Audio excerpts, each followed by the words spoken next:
গঙ্গার জলে তলিয়ে গিয়েছে মানিকচক ব্লকের ভূতনির বিস্তীর্ণ এলাকা। প্রায় সপ্তাহখানেক আগে আকস্মিক বন্যার জেরে বাঁধ ভেঙে জল ঢুকে পড়ে একাধিক গ্রামে। প্লাবিত হয়ে পড়ে শতাধিক ঘরবাড়ি। ভিটে মাটি ছেড়ে কয়েকশো পরিবার বাধ্য হয়ে আশ্রয় নিয়েছে কেশরপুর কলোনির নতুন বাঁধের উপর। খোলা আকাশের নিচে ত্রিপলের তলায় কাটছে দিনরাত। দুর্যোগের সঙ্গে লড়াইয়ে সব থেকে বড় সমস্যা হয়ে দাঁড়িয়েছে টয়লেট এবং নিরাপদ পানীয় জলের সংকট। পুরুষ এবং নারী, শিশু সবার জন্য পরিস্থিতি হয়ে উঠেছে ভীষণ অসুবিধাজনক এবং অস্বাস্থ্যকর। পানীয় জল আনতে হতো কয়েক কিলোমিটার দূর থেকে।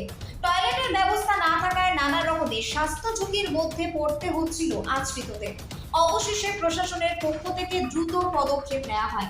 জরুরি ভিত্তিতে বাঁধের ওপরে বসানো হয়েছে একাধিক টিউবওয়েল, পাশাপাশি নির্মিত হয়েছে অস্থায়ী টয়লেট। জেলা প্রশাসনের নির্দেশে সেচ এবং জনস্বাস্থ্য প্রকৌশল দপ্তরের কর্মীরা রাত দিন এক করে কাজ চালিয়ে যাচ্ছেন। স্থানীয় বাসিন্দা নুরুল ইসলাম বলেন, এতদিন ভীষণ কষ্টে ছিলাম, বাচ্চাদের নিয়ে বিপাকে পড়েছিলাম। এখন অন্তত পানীয় জল এবং টয়লেটের ব্যবস্থা হলে কিছুটা স্বস্তি পাবো। একই সুরে অন্য বাসিন্দারা জানান, এই উদ্যোগ তাদের অনেকটা নিরাপত্তা এবং স্বাচ্ছন্দ্য এনে দেবে। এদিকে প্রশাসনের দাবি, পরিস্থিতি সম্পূর্ণ স্বাভাবিক না হওয়া অবধি ত্রাণ, আশ্রয় এবং স্বাস্থ্য সুরক্ষায় কোনো ঘাটতি রাখা হবে না। বর্তমানে স্বাস্থ্য দপ্তরের টিমও এলাকায় সক্রিয় রয়েছে, যাতে বন্যা পরবর্তী রোগ বিস্তার ঠেকানো যায়। Bureau report, target Bangla news. থেকে এখানে আমাদের বাড়ি ঘর সব কেটে গেল, গাঙে চলে গেল, সে লেগে এখানে আসছি। হ্যাঁ ছিল, তখন দিচ্ছে, এই বাথরুম গালা বানাচ্ছে, ফুল টিউবওয়েল গেড়েছে। পায়খানা বাথরুম সমস্যা ছিল, তো কেমন কেমন করছিলাম, তো এখন হচ্ছে, তো বাথরুম পায়খানারই ব্যবস্থা হচ্ছে। ওইখান থেকে নিয়ে আসা চিপারে গাছি থেকে, কলোনি থেকে, এখন কাছে আছে, ভালো আছে।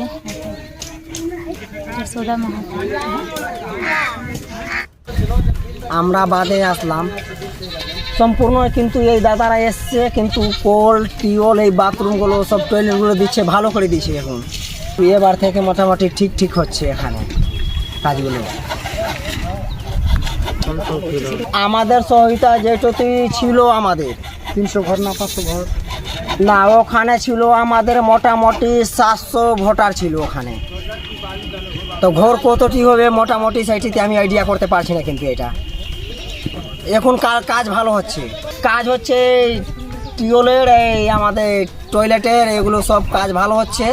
ওই যে আমাদের ওদিক থেকে দেখছি যে লাইট ফাইট সব চলে আসছে, সবটি এখন আমাদের ভালো আছি, ভালো জায়গাতে আছি। রান্না টন্না সব আছে, জলের ট্যাঙ্কি এসেছিলো, সব চলে আসছে ওদিক থেকে, আমাদের জল টোল সব দিচ্ছে। রাজেন মাহাতো বাড়ি আমাদের কালুপ্রান্ত ছিল। কাজগুলো খারাপ ছিল, আর ওনার বলার পরে কিন্তু এখন মোটামুটি যা হচ্ছে ভালোই হচ্ছে, ভালো হচ্ছে। এখন আমরা নিজে দেখে করাচ্ছি। এখানে টয়লেট হচ্ছে, নলকূপ হচ্ছে, যতটা প্রয়োজন আছে, এটা যতটা মানুষের প্রয়োজন আছে সেভাবে সরকার থেকে দিয়ে যাচ্ছে। এটা পাবলিকের অসুবিধার জন্য, যা ভাঙনে পড়ে গেছে, ভাঙন অসুবিধার জন্য ওগুলো সব বাড়িঘর সব কেটে গেছে। সব ঠিক আছে, প্রথম দিন খারাপ ছিল, বাকি সব ঠিকঠাক করছি। আমরা দাঁড়িয়ে কাজ করাচ্ছি ভালো করে। বীরেন মাহাতো, কালো টন্টলার জন্য প্রতিনিধি।